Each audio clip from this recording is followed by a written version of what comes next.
gini, oh aku baca lagi deh, siapa tahu endingnya itu cuma khayalanku. Hai guys, apa kabar? Are you have a halo, gimana kabar kalian? Masih sehat ya? Masih baik-baik aja kan? Gimana puasa kalian? Masih jomblo atau udah punya pasangan? Di video kali ini aku bakalan bawain buku yang lagi nge-hype banget. Waktu video ini di tag sih bakal ada seriesnya, tapi nggak tahu lagi kalau video ini tayang, seriesnya udah tayang atau belum, aku nggak tahu. Dan buku ini udah aku review di Instagram ini. Seperti yang kalian lihat, bukunya adalah Shadow and Bone series. Aku bakalan langsung ngomongin tiga-tiganya. Nah, tapi nih, sebelum video dimulai, kalian jangan lupa untuk subscribe dan klik lonceng notifikasinya di bawah dan share video ini ke teman-teman kalian. Oke, Shadow and Bone Trilogy. Kalau kalian pernah nonton video aku yang Meet the Booktube tag atau Best Bosan Booktube, aku lupa. Pokoknya di thumbnailnya tuh aku bawa salah satu buku. Pokoknya di thumbnailnya tuh aku bawa buku Shadow and Bone yang versi Indonesia, tapi itu dari Mizan, yang ini nih. Nah, itu tuh awal sejarah aku kenapa aku tuh suka sama Shadow and Bone.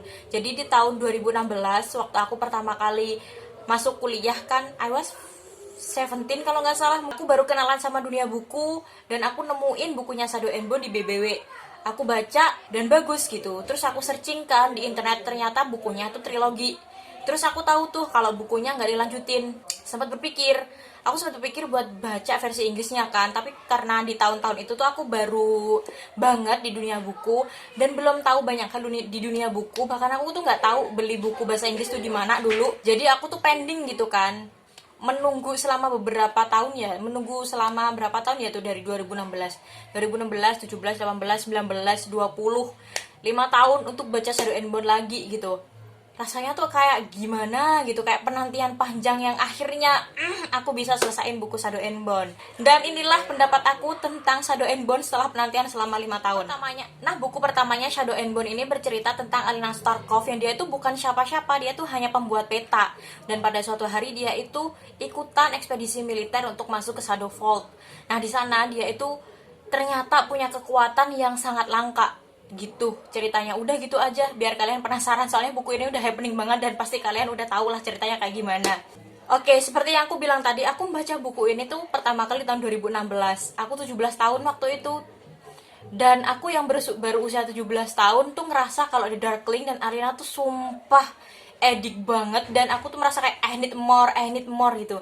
Dan ternyata setelah aku baca di tahun 2020, setelah aku lengkap buku tiga-tiganya, dan ternyata sama aja gitu. Aku merasa bahwa relationship yang terjadi di antara Alina dan The Darkling itu emang sweet, psycho, tapi kayak terlalu dipaksakan gitu loh. Kayak Alina tuh jadiin The Darkling itu pelampiasan, dan The Darkling itu jadiin Alina objek.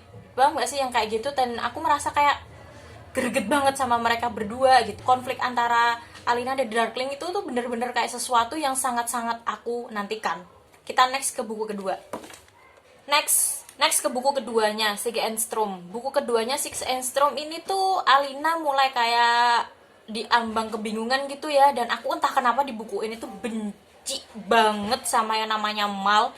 Dia tuh kayaknya tuh cuma bisanya tuh begitu-begitu doang, kayak enggak guna gitu loh. Dan baru kali ini aku tuh benci banget sama kayak main karakter yang baik gitu, bukan main karakter yang jahat gitu. Dan sayangnya nih ya, kan aku udah suka banget nih sama The Darkling. Di buku ini tuh dia cuma absen doang, absen ada aja, absen hadir, menggertak, setelah itu pergi. Cuma di buku ini kehadiran The Darkling yang minim itu diganti sama Nikolai. Dan jujur aku suka sama Nikolai karena dia itu mulutnya tuh ember gitu loh, nggak punya rem. Aku tuh suka cowok yang kayak gitu. Nah, alurnya sendiri di novel kedua ini tuh menurutku lambat banget, dan bukunya tuh sebenarnya agak lebih tebel daripada buku pertamanya kalau kalian lihat. Dan eksekusi di buku keduanya itu entah kenapa aku kurang suka ya, walaupun sebenarnya konfliknya tuh udah memuncak banget. Dan buku ini tuh aku kasih rating 4,2 aja di Goodreads. Aku nggak tahu aku tuh terbawa hype atau emang aku udah suka banget sama buku ini, aku bingung. Soalnya waktu aku baca buku ini tuh bukunya lagi nge-hype banget, tapi di sisi lain aku udah nungguin ketiga buku ini diterjemahin itu selama 5 tahun gitu loh. Tapi kayaknya emang aku sih yang gak seberapa srek sama ceritanya Shadow and Bone, karena emang aku tuh udah berekspektasi yang sungguh sangat wow dari buku pertama, berekspektasi bahwa Alina bakalan bareng di Darkling, bahwa Alina akan jadi seperti ini, tapi ternyata nihil gitu loh. Itu sih mungkin yang buat aku kecewa di buku keduanya. Oke, kita next ke buku ketiga ya. Oke, kita masuk ke buku ketiganya, Ruin and Rising. Aku benci banget sama endingnya, aku benci banget sama semuanya. Kenapa? No. Pengen banget endingnya diubah, tapi nggak mungkin juga. Soalnya udah jadi buku, udah diterjemahin ke banyak hal. Jujur ya, di buku ketiga ini konfliknya tuh lebih memuncak, huru haranya tuh lebih banyak, tapi pengeksekusiannya juga bagus, tapi sumpah, kenapa harus begitu? Buku ini itu aku baca 2 kali karena aku berharap bahwa endingnya bakalan berubah.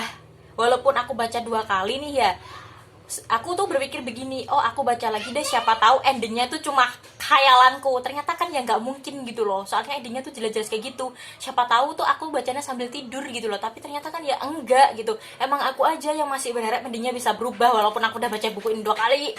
Kesel banget sumpah sama endingnya. Aku udah gak ngerti lagi sama trilogi ini. Aku udah hancur banget pokoknya sama trilogi ini. Aku sampai nggak berani nyentuh buku selama seminggu setelah baca trilogi karena bener-bener kayak dihancurin ekspektasiku, dihancurin semuanya. Tapi aku masih tetap suka. Emang yang namanya cinta itu buta kali ya teman-teman. Emang itu kali yang namanya cinta itu buta. Dan pada akhirnya setelah aku baca itu tuh kayak udah seminggu itu, aku pengen deh baca Gisaverse yang lain gitu. Dan akhirnya aku baca Six of Crow, udah selesai, liatin sampai kayak gini. Dan setelah Six of Crow selesai tuh aku kayak kecanduan gitu. Aku baca The Crooked Kingdom, dan setelah aku pertengahan baca Crooked Kingdom, aku merasa aku butuh lebih gitu loh. Sampai akhirnya aku beli King of Scars versi bahasa Inggris. Padahal aku udah jelas-jelas tahu bahwa buku ini tuh bakal diterjemahin di Indonesia. Tapi aku udah gak sabar. Padahal aku udah habis kecewa dari Shadow and Bone, tapi nagih. Pokoknya ketiga buku ini tuh aku kasih rating yang berbeda-beda. Shadow and Bone aku kasih 5 bintang, Six and Straw 4,2, dan Ruin and Rising 5 bintang. Maksudnya apa ratingnya setinggi itu? Aku sungguh sangat berbaik hati memberi rating setinggi itu. Nah, buat kalian yang udah baca buku ini, menurut kalian buku ini tuh gimana? Tolong kasih tahu aku di kolom komentar, apakah sesuai dengan ekspektasi kalian atau enggak. Kalau aku jujur, seperti yang aku bilang tadi, ini nggak sesuai sama ekspektasi aku, tapi aku udah terlanjur cinta, ya mau gimana lagi gitu kan ya. Jadi ya udah begitu aja. So itu aja guys videonya terkait dengan Shadow and Bone Trilogy. Next time aku bakalan review Six of Crow Duology. Itu aja videonya. Jangan lupa untuk subscribe dan klik lonceng notifikasinya, dan share video ini ke teman-teman kalian ya. Dan see you next video guys, bye bye.